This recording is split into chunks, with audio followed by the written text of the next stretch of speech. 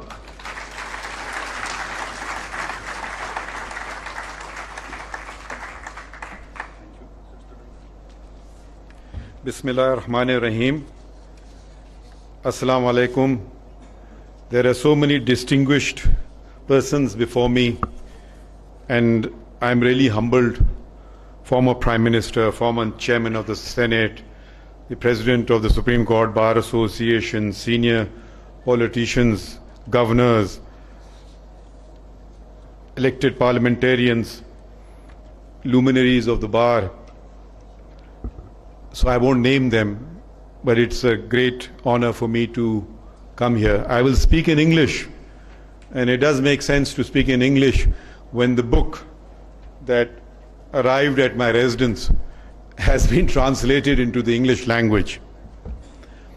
I am deeply honored to have been invited to speak on the translation into English of my life and times, an autobiography of the late Abdul Achakzai. This work has been laboriously and with dedication translated by his son Mahmood Achakzai, who himself is a most distinguished person and served the people of Balochistan as its governor for over 5 years. As Chief Justice of the Balochistan High Court, I was privileged to administer the oath of office to Muhammad Khan Sahib as governor of Balochistan. Muhammad Khan Sahib and I also attended the same school in Quetta, which I learned from the introduction to the book, the St. Francis Grammar School, from where he did his senior Cambridge while I proceeded in class 10 to the grammar school. Muhammad Khan Sahib's father, the late Abdul Achakzai, and my father, Qazi Muhammad Essa, were contemporaries and friends. Abdul Samad Khan Sahib was born in 1907 in the area of Inayatullah Karez of the Quetta Pishin district. My father was a few years his junior and was born in the same district in Pishin town, the second largest town in British Balochistan. However, Abdul Samad Khan Sahib and my father diverged in their politics. Khan Sahib wanted freedom from British rule under a united India. My father invigorated the All India Muslim League in Balochistan, which wanted freedom both from British rule and from the domination of Hindu nationalism, and from an India in which Muslims remained in perpetual subjugation and domination. Abdul Samad Khan Sahab mentions his meeting with Muhammad Ali Jinnah at pages 260 and 261. I would recommend that you must all read this book. It's a very readable book. And what the author, the translator, has done, and I believe has been ably assisted by his son, was the footnotes, which makes it very interesting. This meeting took place at Malabar Hills residence, and I will quote from the book. We carried our bilingual English-Urdu conversation for a good 1.5 hours. Although he was sympathetic to the cause of Balochistan and had already demanded a separate Balochistan province in his famous 1929 14 points, he had neither gone there nor met any leader from there. Unquote. I am puzzled by this comment. When the late Abdul Samad Khan Sahab says he had neither gone there nor met any leader from there, which is stated, if I may say so, as some sort of a disqualification. After all, was Khan Sahab himself not from Balochistan? And one does not have to physically go to a place to be sympathetic to the people of that area. On the contrary, without having ventured into Balochistan, yet being sympathetic to its people and demanding provincial status for Balochistan as far back as 1929, showed unique vision and statesmanship of Mr. Jinnah. Neither the Indian National Congress nor any other political party had bothered about the people of Balochistan, let alone to advocate their cause. Another young man, the first barrister from Balochistan, Qazi Essa, was also to meet Mr. Jinnah, a meeting which would change the course of history for Balochistan. My father was captivated and convinced by the vision of Mr. Jinnah, the president of the All India Muslim League, a message of hope, freedom and a separate Muslim homeland, a message which he disseminated in impoverished Balochistan whilst battling entrenched political parties which professed Gandhi and Nehru's message for united India. Finally, the All India Muslim League succeeded in creating the largest Muslim country in the world, which embraced and welcomed all. On this, Abdul Samad Khan Sahab writes, and I quote from the book, that immediately after the creation of Pakistan, the executive committee of Anjuman-e-Watan, and this was the party to which he belonged and which he created, resolved, and I quote, "We are the loyal citizens of Pakistan and are ready to offer all sacrifices for it," unquote. However, those foremost in the movement for Pakistan who advocated an all-inclusive independent Pakistan were subsequently pushed aside by self-serving and autocratic rulers. The central pillar of unity, of the triangular unity, faith and discipline, was damaged and then destroyed by various devices. The people's interest was subjugated, and this culminated in renting asunder the country in 1971. This book comprises of personal information, pre- and post-independence events, and innumerable incidents and stories which form part of our history.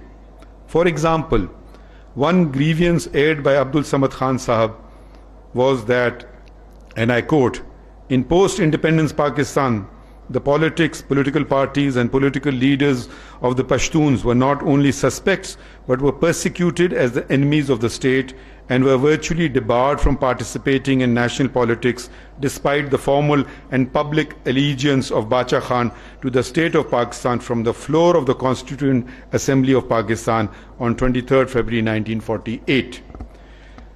I may add that the Constitution of the Islamic Republic of Pakistan, which was unanimously adopted by the elected representatives of the peoples of what remained of Pakistan, that is its western wing, prohibits discrimination and prescribes equality of citizens. And this is Article 25, one of the fundamental rights of the Constitution. And I quote, "The state shall discourage parochial, racial, tribal, sectarian and provincial prejudices among the citizens." And this is Article 33 of the Constitution.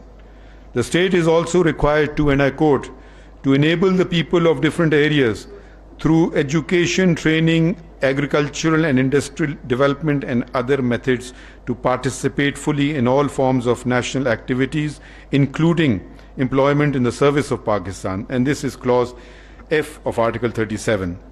This book also mentions the first newspapers published in Balochistan and the role played by them. Khan Sahab mentions that my father was the, quote, owner and publisher of Al Salam, which advocated the cause of Muslim League and independence.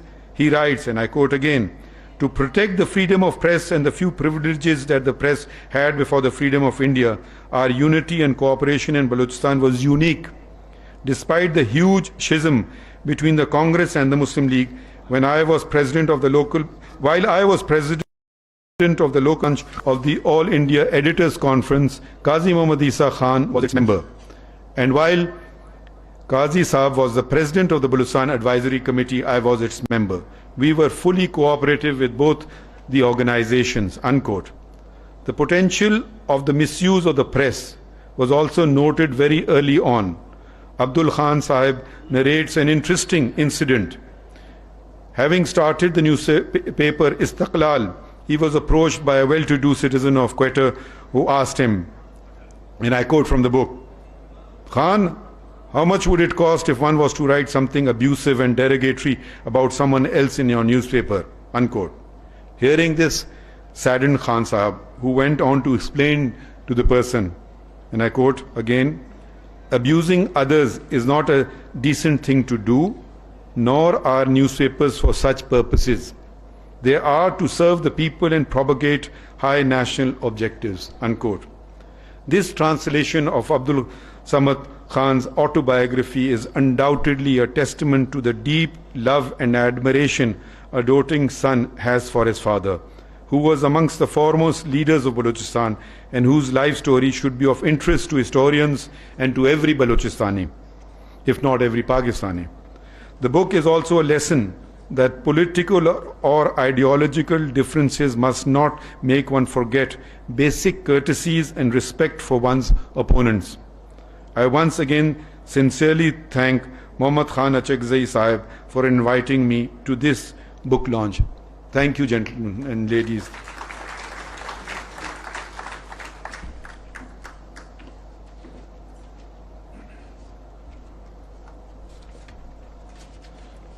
This is a final reminder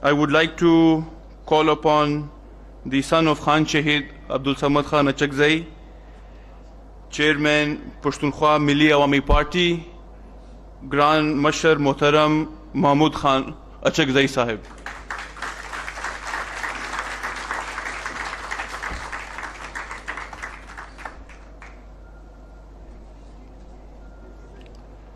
I suppose. A'udhu billahi minash shaitanir rajim. Bismillahir Rahmanir Rahim.